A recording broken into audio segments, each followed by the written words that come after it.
Good morning and Jai Hind student. Welcome to the Sunbeam School Sultanpur online classes. In this video, we discuss about the chapter 9 of class 12th. Today we discuss about the consequences of globalization. The first consequence of globalization, political, and second economic, and third cultural. कोई भी चीज होती है तो उसके कहीं ना कहीं कुछ परिणाम होते हैं। वैसे ग्लोबलाइजेशन यानी वैश्वीकरण के कारण सबसे ज्यादा इन्फ्लुएंस तीन चीजें प्रभावित होती हैं: political consequences and economic consequence and cultural. तो firstly we discuss about the political consequences. Welfare function of the state gets affected. Means कोई भी कंट्री है, उसकी जो गवर्नमेंट है, उसके वेलफेयर फंक्शन कहीं ना कहीं अफेक्ट हुए। ये इसका नेगेटिव कॉन्सिक्वेंस है, बट ऐसा नहीं है। लोग कहते हैं कि जब से ग्लोबलाइजेशन आया है तब से जो गवर्नमेंट है वो पब्लिक के वेलफेयर में वर्क नहीं करती है। अब उसने कहीं ना कहीं अपने जो पब्लिक के वेलफेयर में वर्क थे उसको विड्रॉ कर लिया है या उससे अपना हाथ खींच लिया है, बट दैट्स नॉट राइट। जबकि पॉजिटिव वे में हम ये कह सकते हैं, जब से ग्लोबलाइजेशन हुआ है, टेक्नोलॉजी इतनी ज़्यादा इम्प्रूव हुई है, अब गवर्नमेंट लोग रिप्रेजेंटेटिव डेमोक्रेटिक कैसी है हर जगह, तो लोग अपने द्वारा चुनी हुई सरकार चुनते हैं। वो कहीं ना कहीं जो लोगों की नीड्स हैं, लोगों की जो विशेष हैं, लोगों की जो ड्रीम्स है, उनको पूरा करती है, उनके अकॉर्डिंग वर्क करती है। लेकिन अगर वही उसका क्रिटिसाइज करते हुए लोग कहते हैं कि जब से ग्लोबलाइजेशन आया है तब से जो गवर्नमेंट है वो लोगों के वेलफेयर में वर्क नहीं करती है। अब जो गवर्नमेंट का वर्क है वो सीमित हो गया है। एंड नेक्स्ट है state become too weak to take their decision. और कहीं ना कहीं जो गवर्नमेंट्स हैं वो वीक हो गई है अपने किसी भी डिसीजन को लेने के लिए। अब वो कोई भी डिसीजन प्रॉपर वे में नहीं ले पाती है। गवर्नमेंट का जो फंक्शन, जैसे मैंने बताया कि वो कम हो गया। अब गवर्नमेंट क्या सोचती है, बस लोगों के कि देश की रक्षा के बारे में सोचती है, लोगों का क्या कहते हैं, कंट्री ऐसा डेवलप हो, बस इतना सोचती है, अदर वर्क नहीं करती है। और जो कंट्री है, वो जो गवर्नमेंट है, वो अपने डिसीजन लेने में वीक हो गई है, इजीली कोई डिसीजन नहीं ले पाती, उसे कहीं ना कहीं बाहरी दबाव बना रहता है। But that's not right. लेकिन ये सही भी नहीं है। हम ये भी कह सकते हैं कि जब से ग्लोबलाइजेशन आया है तब से टेक्नोलॉजी इम्प्रूव हुई है और इजीली कोई भी गवर्नमेंट अपने डिसीजन इजीली ले पाती है। उसे पता चल जाता है कि उसकी कंट्री के किस कॉर्नर में सिटीजन कैसे, उनके साथ क्या हो रहा है, क्या नहीं हो रहा है। And sovereignty of state gets affected. और कहीं ना कहीं जो किसी भी कंट्री की सॉवरेनिटी है वो अफेक्ट हो रही है नाउ। और इसलिए हम ये कह सकते हैं कि जो पॉलिटिकल कॉन्सिक्वेंस है वो कहीं ना कहीं मिला जुला है, उसका सेम प्रभाव नहीं है, उसका मिला जुला प्रभाव है। और next topic economic consequence.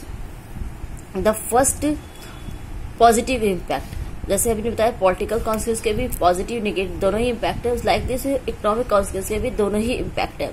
Firstly it creates new job opportunities.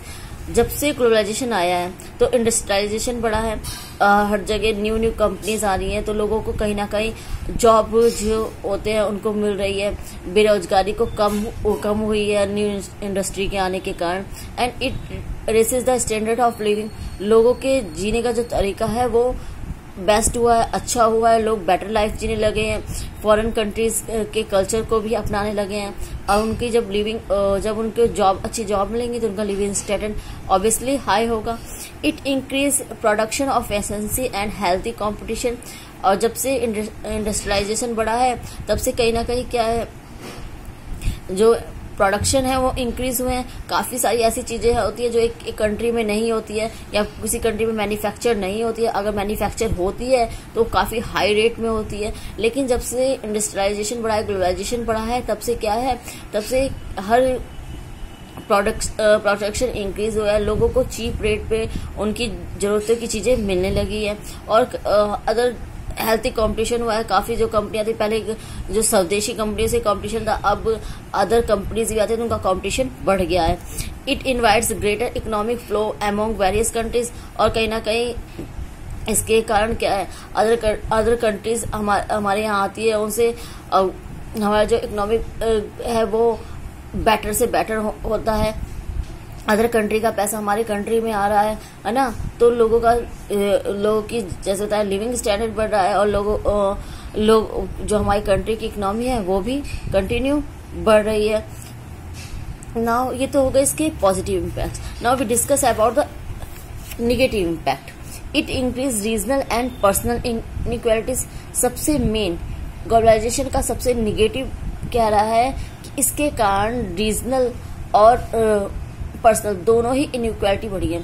जो कहते हैं कि ग्लोबलाइजेशन के कारण क्या है, ग्लोबलाइजेशन केवल उन्हीं जगह पे सक्सेस हुआ है जहां पे पहले से ही लोग रिच थे, है ना, जिनके पास पहले से पैसा था उनको बेनिफिट हुआ है। लेकिन जो बिलो थे यानी जो पुअर थे वो और बिलो और पुअर होते गए।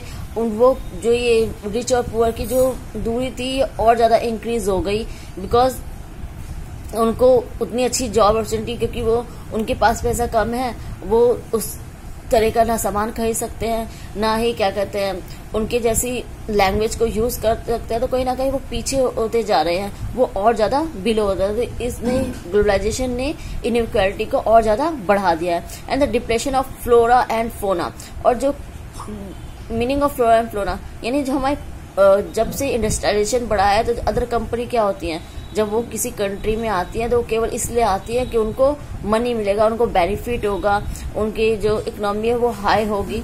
तो इससे क्या है, वो उस कंट्री के ना तो कल्चर को देखती हैं कि उसके कल्चर क्या इन्फ्लुएंस आ रहा है, उसके कल्चर पे क्या प्रभाव पड़ रहा है, या उसकी जो नेचुरल रिसोर्सेज है उन पे क्या प्रभाव पड़ रहा है। वो ये सब ना देखते हुए वो कंटिन्यू क्या करती है, वहां के जो प्राकृतिक संसाधन जो नेचुरल रिसोर्सेज है उसको एक्सप्लॉइट करती जाती है, उसको एक्सप्लॉइटेशन करती है, उसका शोषण करती है, उसको दिन बर दिन क्या करती है, खत्म कर देती है, बस अपना बेनिफिट देखती है। तो it's a depletion of flora and fauna.